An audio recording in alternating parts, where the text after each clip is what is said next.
Ցմահ դատապարտված անազատության մեջ 22 տարի անցկացրած Արթուր Քոչարյանն օրերս պայմանական վաղաժամկետ ազատվել էր հենց դատարանի դահլիճից։ Մի քանի օր է ինչ տան է, բայց նորից վերադարձել է կալանավայր բանտակից ընկերների նախաձեռնած գիտագործնական կոնֆերանսին մասնակցելու համար։ Ինքն էլ ելույթի խոսք ունի, վերջինը բանտային պայմաններում եւ առաջինը որպես ազատ քաղաքացի։ Եթե չլիներ հեղափոխական մտքերը, հեղափոխությունը նաև չբերվեր արդարադատության համակարգ, քրեակատարողական ծառայության համակարգ եւ չտրվեր դատապարտյալներին իրենց ապագան ընտրելու հնարավորություն, ես այսօր չէի լինի ազատության մեջ։ Կոնֆերանսը, որ նախաձեռնել են Արմավիր քրեակատարողականի դատապարտյալները, հեղափոխությունից հետո բանտային համակարգում տեղի ունեցած բարեփոխումների մասին է։ Ելույթ ունեցողները գոհ են, վերասոցիալականացման խնդիրը լուծվում է։ Լուծվում է նաև պատիժը կրելուց հետո հասարակական կյանքին հեշտ ինտեգրվելու հարցը, դրան էլ միտված հոգեբանական աջակցության եւ վերականգնողական ծրագրերը։ Մենք զգալիորեն մեր վրա զգացինք այդ բարեփոխումները, այն ժամանակվա անարժանապատիվ վերաբերմունքը լրիվ վերափոխվեց, պայմանները փոխվեցին, նաև փոխվեց հնարավորություններ, որպեսզի մարդ ստանա կրթություն, վերասոցիալականացման ծրագրերին մասնակցի։ Այն ժամանակ դա շատ թույլ էր։ Ծնողներին տվեցին հնարավորություն, որպեսզի աշխատի։ Աշխատելու հնարավորությունը ոչ այլ ինչ է, եթե ոչ վերականգնման ուղղված մարդակենտրոն քայլ, ասում են ցմահ դատապարտվածները։ Աշխատանքն իրենց ստիպում է կարգավիճակի վրա կենտրոնանալու փոխարեն բարիք ստեղծել եւ կոփել սեփական եսը։ Դրանք չեն թաքցնում գոհունակությունը բարեփոխումների նկատմամբ։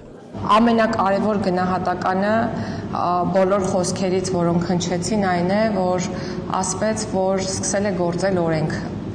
Ավելի մեծ գնահատական, քան դա է, ուղղակի չի կարող լինել։ Դուք նկատում եք, որ օրենքը սկսել է գործել եւ դա մեր մեծագույն ցանկությունն է եւ կարելի ասել միակ ու հիմնական առաքելությունը։ Այն առաքելությունը, որով որ մենք եկել ենք ծառայելու մեր պետությանը, մեզ համակարգում իրեն միայն մեկ մարդ պետք է լավ զգա եւ այդ մեկը բարեխիղճ քրեակատարողական ծառայողն է։ Նաև պետք է լավ զգա անազատության մեջ գտնվող այն անձը, որը գիտակցում է, որ իր ընկերն ու պաշտպանը օրենքն է, ավելացնում է նախարարը։ Օրենքի գերակայությունն է պատճառը, որ դատապարտյալների նկատմամբ վերաբերմունք է փոխվել։ Մինչև 13 թվականը ձեռնաշխտանելով էին տանում զբոսանքի կամ առհասարակ երբ որ խցերից դուրս էին բերում, ձեռնաշխտանելով էին։ Հետո փոփոխություններից հետո արդեն ավելի շատ մարդակենտրոնություն են ցուցաբերում ու կարողանում են ավելի